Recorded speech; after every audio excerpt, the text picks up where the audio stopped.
बिस्मिल्लाहिर्रहमानिर्रहीम। अस्सलाम वालेकुम दोस्तों, मां तव्हां सभिनी खे पंहिंजे चैनल ते भली कार चवां।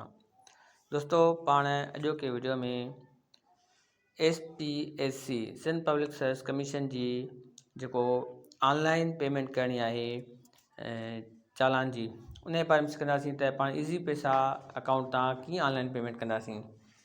सभ खां पहिरियां तव्हां पंहिंजो ईज़ी पैसा जो अकाउंट जेको आहे सो लॉगिन कंदव। लॉगिन करण खां पोइ तव्हांखे बिल पेमेंट ते अचिणो आहे। ही बिल पेमेंट आहे। बिल पेमेंट में ही मुख़्तलिफ़ पेमेंट्स मौजूदु आहिनि। एजुकेशन पेमेंट्स आहे या ॿियूं पेमेंट्स मौजूदु आहिनि। सो पाण खे हिन मां जेका सिलेक्ट करणी आहे उहा आहे अदर। अदर खे सिलेक्ट करण खां पोइ पाण जे साम्हूं ही मुख़्तलिफ़ पेमेंट्स ईंदियूं। पाण हिन मां सिलेक्ट कंदासीं वन बिल इनवाइस वाउचर। हिते कंज़्यूमर नंबर आहे। कंज़्यूमर नंबर तव्हां हिते मौजूदु हूंदो।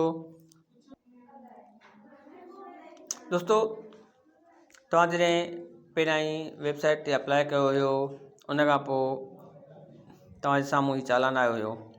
हिन चालान में PSID जेका ॾिसी रहिया आहियो तव्हां, ही सॼो तव्हांजो कंज़्यूमर नंबर आहे। तव्हां हिते सिलेक्ट करे ऐं हिन खे तव्हां कॉपी करे सघो था।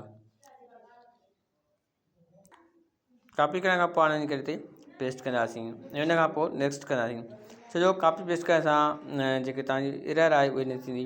हाणे तव्हांजो नालो बची वियो त हीउ जेको आहे कंज़्यूमर जेको आहे उहो कहिड़ो आहे ऐं उन कंज़्यूमर जो हिन ते नालो बि अची चुको आहे। हेठां फीस बि आहे ऐं मथे स्टेटस ॿुधाए पियो त अनपेड आहे।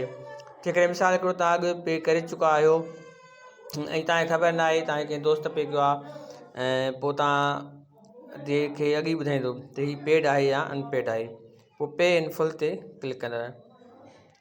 पे इन फुल ते क्लिक करण खां पोइ तव्हांजो हीउ जेको आहे हिते ऑप्शन अची चुको आहे ऐं तव्हां चवंदो पे नाउ ते पाण क्लिक कंदासीं।